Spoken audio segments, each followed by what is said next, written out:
What's going on, guys? It's Mark from Prime Branding back here. We are on video number 6. I don't know how long I'm going to keep counting the video numbers, but anyway, it's early and we are going to talk about intros.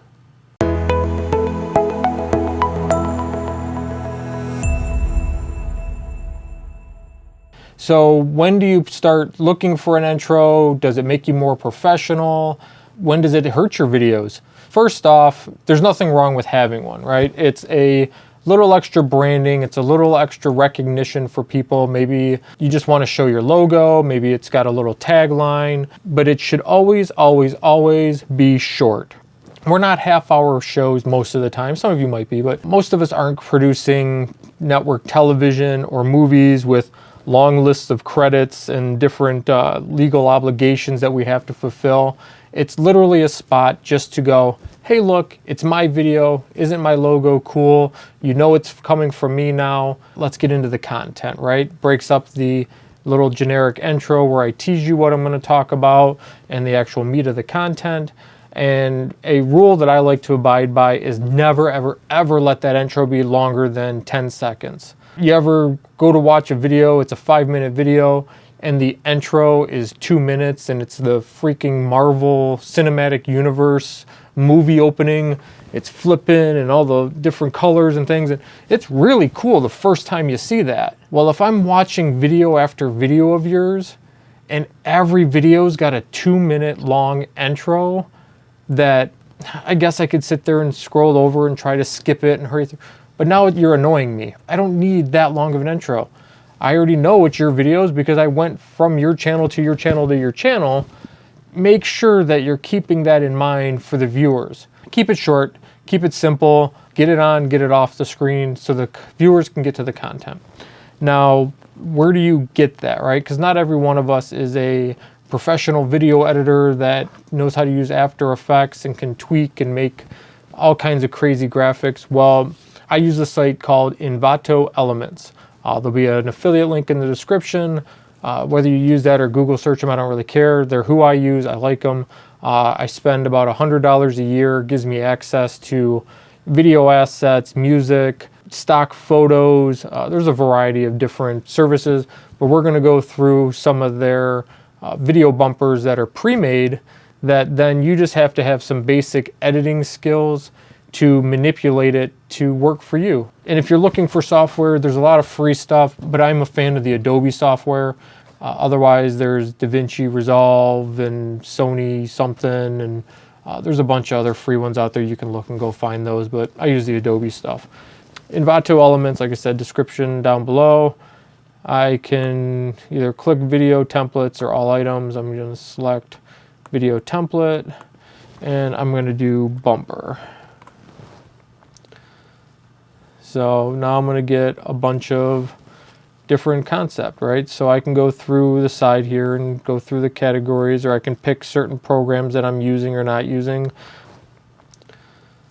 Now I use Premiere Pro even more than I use After Effects, so I'll select that. It narrows it down. But just as a quick search here, it gives me a bunch of thumbnails that if I keep my mouse over, I can get a preview of what it's going to look like. So I can sit and think, this one running, okay, it's an athletic style, but I'm going to change all that, right? They don't give you necessarily all the assets. And you were going to use this, you'd have to put your own footage in there, or you can download the footage from them because I'm sure it's in their stock library as well, which is why I like Envato Elements again. Everything's under one roof, so it makes it real easy. And a lot of these guys that are offering this, like I've got the sound off on the computer because I don't want to get flagged by YouTube just yet. The video probably has music in it, and a lot of times these guys will tell you, hey, I use this song, I use these video clips, so you could go and download those specific ones as well. Otherwise, it's usually just a generic template. But I watch these, I go through the thumbnails and I see this one here with the popcorn. This might be good for a video channel that reviews movies and music videos or something where that would be relevant.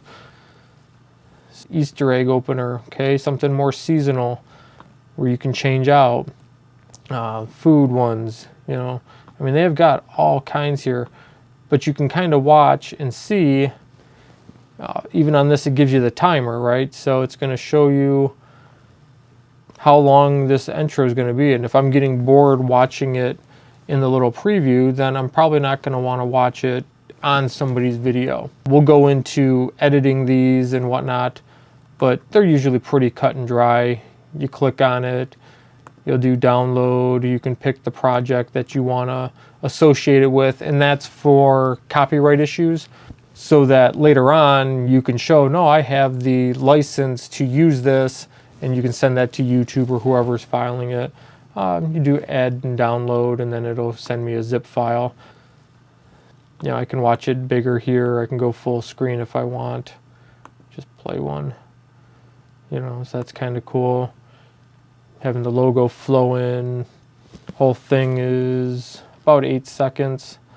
You know, the one that you saw for my videos opening is where I got this, was on Envato. So lots of options. Like I said, you can go through, click, check out the music. On the music side, something I watch, when you click on the songs, you'll see here no YouTube content ID registration.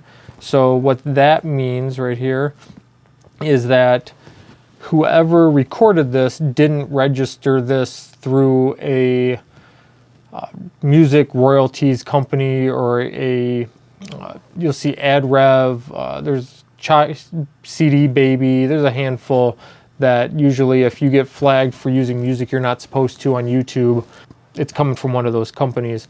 So, and some of these on Envato elements are already registered.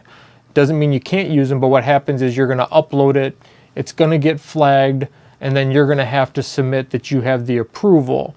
So it can add a little bit of a delay in terms of you eventually collecting any ad revenue off that video. I try to skip that off the get-go by picking songs that haven't been registered. Just takes one step out. Doesn't mean they won't get registered later on. I've had that happen too.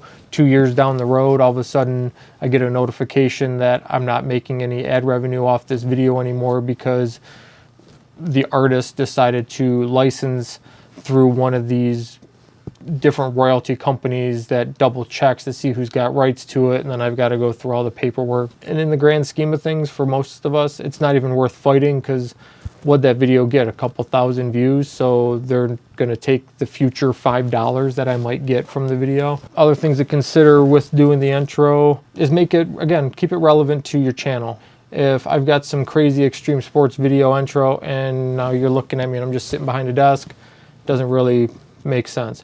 Or if I've got cakes and pies and food items and I'm talking to you about tech and gear, it doesn't really make sense. Go check out Envato Elements, find yourself an intro, keep it short, keep it relevant. We'll go through actual editing and working on that in a future video. This is probably way longer than it should be. If you want to see more content, make sure you hit that like button, subscribe, follow wherever you're seeing this. If you're watching or reading, you know, thanks for that too. I'm hopefully putting this in many, many places for you to find it. And we'll see you next time. See ya.